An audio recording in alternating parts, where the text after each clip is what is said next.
Hi friends. तो आज का जो टॉपिक है हमारा वो है नंबर सिस्टम, मतलब संख्या पद्धति। ठीक है जी। तो नंबर सिस्टम होता क्या है? ये एक ऐसा ऐसा सिस्टम है जिसमें डिफरेंट टाइप्स के नंबर्स के बारे में आपको पढ़ाया जाता है। ठीक है जी। और उन ठीक है। तो फर्स्ट ऑफ ऑल जो मेन जनरल सी डेफिनेशन है वो है रिप्रेजेंटेशन ऑफ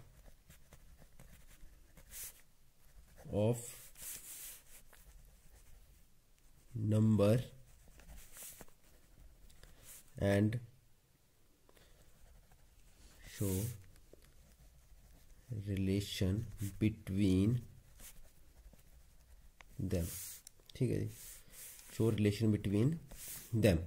तो ये है हमारे पास नंबर सिस्टम की डेफिनेशन।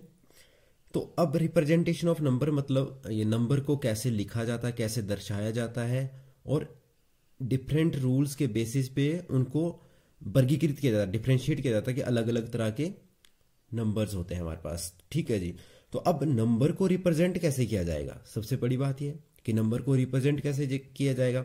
तो रिप्रेजेंटेशन के लिए हमें हमारे पास जैसे इंग्लिश में हमारे पास 26 अल्फ़ाबेट्स है, कोई भी नेम लिखना है तो हम डिफरेंट अल्फ़ाबेट्स को इकट्ठा लिखते हैं। उस हिसाब से मैथमेटिक्स में भी है कि नंबर सिस्टम में अगर नंबर को रिप्रेजेंट करना है तो हमारे पास कुछ डिजिट हैं, अंक हैं। कौन कौन से अंक हैं उसमें? हमारे पास है 0, 1, 2, 3, 4, 5, 9 तक हमारे पास ये नंबर्स हैं। ठीक है जी। इनको जब हम ग्रुप बना लेते हैं इनका, तो उस हिसाब से नंबर्स की रिप्रेजेंटेशन हो जाती है। जैसे सपोज कर लो मैं एक नंबर लिख लेता हूं यहाँ पे 9357। अब ये देखो इसमें 4 नंबरों का ग्रुप बन गया। ठीक है जी। तो ये क्या बन गया? न्यूमेरल्स बन गया, संख्यांक बन गया। अब इसको रीड कैसे करेंगे? ठीक है जी। तो रीड करने के लिए हमारे पास एक टेबल आता है 1s, 10s, 100 एंड 1000 करके। तो इसको हम अपने राइट हैंड से की तरफ से रीड करना शुरू करते हैं, जैसे 1s, 10s, 100 एंड ये 1000। ठीक है जी। TH। तो 1000 में देखो वंस के टेबल में ये आ गया। इसको हम कैसे रीड करेंगे? 9357। ठीक है जी। अब मैं आपको इसको एक टेबल के थ्रू समझाने की कोशिश करूंगा। तो हमारे पास काउंटिंग भी जो न्यूमरेशन सिस्टम है, एक इंडियन है और एक इंटरनेशनल है। तो सबसे पहले हम इंडियन सिस्टम ऑफ न्यूमरेशन करेंगे डिस्कस। ठीक है जी। तो इसमें जो टेबल होता है, पहला टेबल होता है वंस का, सेकंड होता है 1000, लाख, करोड़, आगे भी चलता अरब, खरब, इस तरह से चलता रहता है, लेकिन हम जो मेनली पढ़ते हैं करोड़ तक ही पढ़ते हैं। ठीक है। अब देखो इसमें वंस में कौन कौन सा आता है? एक वंस आता है, टेंस, 100, उसका आता है 1000 में 1000 एंड 10,000, लाख में आता है लाख और 10 लाख, अगले में आता है करोड़ और 10 करोड़। सपोज करो मैं एक नंबर लिखता हूं, ये नंबर लिखा मैंने। ठीक है जी। अब मैं इसको किस तरह से रीड करूंगा? ठीक है जी। तो अब देखो अगर मैं इसको रिप्रेजेंट करूं इस टेबल में, फिर अब जैसे ये पहला वाला वंस में जाएगा 6, 4, 6, 4, 5, 7 और ये 9। ठीक है। अब आपने रीड कैसे करना है? इस वंस, टेंस, 100 के बाद आपने कॉमा लगाना, क्योंकि वंस के जो टेबल में आते हैं वो 3 नंबर आते हैं। उसके बाद ये अगला 1000 और ये 10,000। 10,000 में सिर्फ 2 ही नंबर्स आते हैं। ठीक है। तो 10,000, उसका लाख और ये 10 लाख। तो अब हम इसको कैसे रीड करेंगे? लाख 646। तो इस तरह से हम इसको रीड करेंगे। तो ये हमारा जो है इंडियन सिस्टम है। एक और एग्जांपल लेके हम समझने की कोशिश करते हैं। मान लो एक मैं लिखता हूं 2087614335। अब ये ग्रुप ऑफ नंबर आ गया, ग्रुप ऑफ डिजिट्स आ गया। अब हम इसको कैसे रीड करेंगे? फिर हम इस टेबल में लिखते हैं इसको, यहां 5, यहां पर आ जाएगा 3, 4, 1, 6, 7, 8, 0 एंड ये 2। ठीक है जी। अब देखो 5 कौन से प्लेस पे? वंस पे, ये टेंस पे और ये 1000 पे। वंस, टेंस और ये 100। ठीक है जी। 400 पे है। और उसके बाद आएगा 1 कौन से प्लेस पे? 1000 पे, और अगला 10,000 पे, इससे अगला लाख, 10 लाख और करोड़ 10 करोड़। देखो मैंने ये नीचे कॉमास लगाए हुए, कॉमास तभी आप लगा पाएंगे जब आपको इसके बारे में नॉलेज होगा कि वंस में कितने नंबर आते हैं। वंस वाले टेबल में 3 नंबर आते हैं, वंस, टेंस और 100। 1000 में 1000 और 10,000। लाख में 2 ही आते हैं, लाख और 10 लाख। करोड़ में भी 2 ही आते हैं, करोड़ और 10 करोड़। तो इसको हम रीड करने में आसानी रहेगी कि अब देखो जैसे हम बात करें, ये करोड़ के प्लेस पे है, ठीक है, और ये लाख के प्लेस पे है, और ये 1000 में है, और ये वंस वाले टेबल में है, ठीक है। तो इसमें हम तीनों इकट्ठे पढ़ते हैं, ये 2 और ये 2। अगर इसको रीड करेंगे तो कैसे पढ़ेंगे? 20 करोड़ 87 लाख 61,435। तो इस तरह से हम रीड करेंगे इसको। तो ये कॉमा तभी लगाया, आपको कॉमा लगाने का नॉलेज होना चाहिए, तभी आप इसको प्रॉपरली रीड कर पाओगे। जो सेकंड सिस्टम ऑफ न्यूमरेशन है वो इंटरनेशनल सिस्टम ऑफ न्यूमरेशन है। इसमें जैसे मैंने टेबल बनाया हुआ है, इसमें भी वंस का टेबल आता है, इसमें थाउजेंड्स का आता है, मिलियन का आता है, आगे बिलियन का आता है, ठीक है जी। अब देखो इसमें क्या होता है, वंस में भी 3 आते हैं, थाउजेंड्स में भी 3 आते हैं, मिलियंस में भी 3 आते हैं। लेकिन ऊपर क्या था हमारे पास? ऊपर था कि वंस में सिर्फ 3 आ रहे थे, 1000 में ओनली 2 आ रहे थे, लाख में भी 2 आ रहे थे, और करोड़ में भी 2 आ रहे थे। लेकिन इंटरनेशनल सिस्टम ऐसा नहीं है। इंटरनेशनल में हर एक टेबल में 3 आते हैं, ठीक है। Ones, tens, 100, 1000, 10,000, lakh, 10 lakh, 100,000, sorry 100,000 आएगा, मिलियन, 10 मिलियन और 100 मिलियन, ठीक है जी। अब इसमें हम एक एग्जांपल ऊपर वाला ही उठाऊंगा मैं, जो मैंने ऊपर लिखा था 2087614335, ठीक है जी। अब इसको देखो टेबल में तो same as it is represent होगा, 5 3 4 1 6 7 8 0 और ये 2।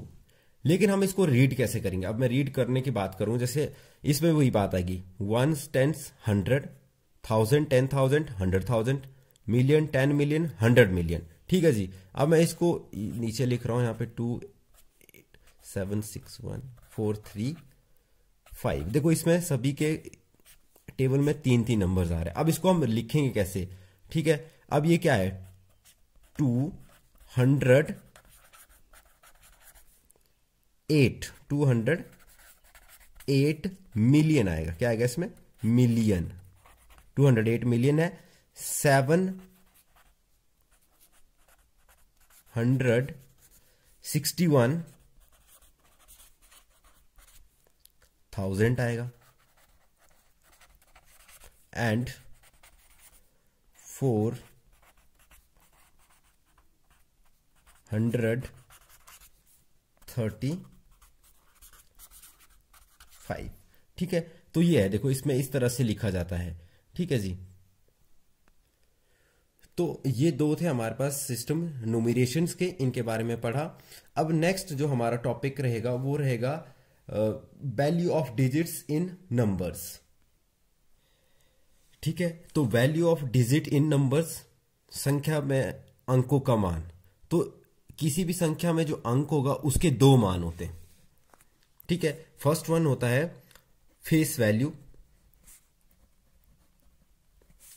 मतलब जातीय मान या वास्तविक मान भी बोलते हैं इसको, ठीक है। तो जो उसकी एग्जैक्ट वैल्यू होती है वही उसकी जातीय मान आता है। जैसे हम एक एग्जांपल से समझते हैं, मान लो मैंने एक नंबर लिखा हुआ है 9768, और मुझसे पूछा जाता है इसमें कि 7 की फेस वैल्यू क्या है। तो फेस वैल्यू ऑफ 7 क्या है आपके पास, ठीक है जी। तो अब देखो ये जो 7 की फेस वैल्यू है, जातीय मान है, वास्तविक मान है, वो 7 ही रहता है। तो मतलब ये बदलता नहीं है, ये वही रहता है जो एक्चुअली में नंबर का मान है, ठीक है जी। तो ये था फेस वैल्यू के बारे में। अब सेकंड है place value. Place value, place value मतलब आपका रहता है स्थानीय मान। स्थानीय मान, स्थानीय मान में मतलब आपका कौन से प्लेस पे बैठा हुआ है। अगर यही सेम एग्जांपल हम यहां लेते हैं कि 9768, तो अगर हमसे पूछता है कि place value of 7, what is the place value of 7, तो इसके लिए जो हमने भी टेबल डिस्कस किया वो आना बड़ा जरूरी है, ठीक है जी। ये अब देखो 7 तक कौन से प्लेस पे बैठा हुआ, वंस, टेंस और ये 100 पे बैठा हुआ, ये वंस, ये टेंस और ये 100 पे बैठा हुआ है। ठीक है जी, तो जिस प्लेस पे ये बैठा होगा उसके साथ ये मल्टीप्लाई होगा, 7 इंटू 100 700 हो जाएगा। ठीक है जी, तो अगर कोई एक बड़ा एग्जाम्पल उठाए, थोड़ा सा अगर हम 20,876 उठा लेते हैं एक एग्जाम्पल, और इसमें पूछा जाता है कि place value of 2, what is the place value of 2। तो हम इसमें क्या पता करेंगे, प्लेस वैल्यू ऑफ 2, इस डिजिट में प्लेस वैल्यू क्या है, वंस, टेंस, 100, 1000 और ये 10,000 है, TTS। ठीक है, 10,000, तो देखो 2 कौन से प्लेस पे बैठा हुआ है, 10,000 पे बैठा हुआ है, तो इसके जो मान आएगा, वैल्यू क्या आएगा, वो आएगा 20,000। ठीक है जी, तो जो हमने टॉपिक पढ़ा प्लेस वैल्यू और फेस वैल्यू का, जैसे ये HP टैट था JBT का 2021 में हुआ था, उसमें एक क्वेश्चन आया था कि the sum of the place values of 6 in number 63,606। ठीक है, कि इसमें जितने भी 6 हैं उनकी प्लेस वैल्यूज लिखो और उनका ऐड करो। तो देखो मैं पहले नंबर लिख लेता हूं 63606। तो देखो फर्स्ट वाले 6 के तो प्लेस वैल्यू देखो, मैं पहले लिख लेता हूं वंस, टेंस, 100, 1000 और ये 10,000 है। ठीक है, तो फर्स्ट वाले 6 की जो प्लेस वैल्यू होगी, वंस पे हो तो 1 से मल्टीप्लाई होगा, प्लस सेकंड वाला 100 पे तो 6 इंटू 100, प्लस थर्ड वाला आपका 1000 और 10,000 पे तो ये 10,000 से मल्टीप्लाई होगा। तो 6 1 जा 6, प्लस ये क्या हो जाएगा 600 हो जाएगा, प्लस ये 60,000 हो जाना था। ठीक है जी, अगर 60,000 अगर इसको हम ऐड करते हैं, 60,000 प्लस 600 प्लस 6, तो हमारे पास क्या आ जाएगा 6,606, तो आना था 60,606। तो इस तरह के जो ये जो टॉपिक है, इससे मतलब ऐसा एक क्वेश्चन बनता ही बनता है जो आपको किसी भी जो आपका पेपर होगा मैथमेटिक्स, जिसमें ऐड होगा, पोर्शन होगा मैथमेटिक्स, उसमें से एक नंबर सिस्टम का क्वेश्चन जरूर आएगा जो प्लेस वैल्यू और फेस वैल्यू पे डिपेंड करेगा। ठीक है, तो ये रहा हमारा इस वीडियो में। नेक्स्ट वीडियो में हम टाइप्स ऑफ नंबर्स के बारे में पढ़ेंगे। Thank you.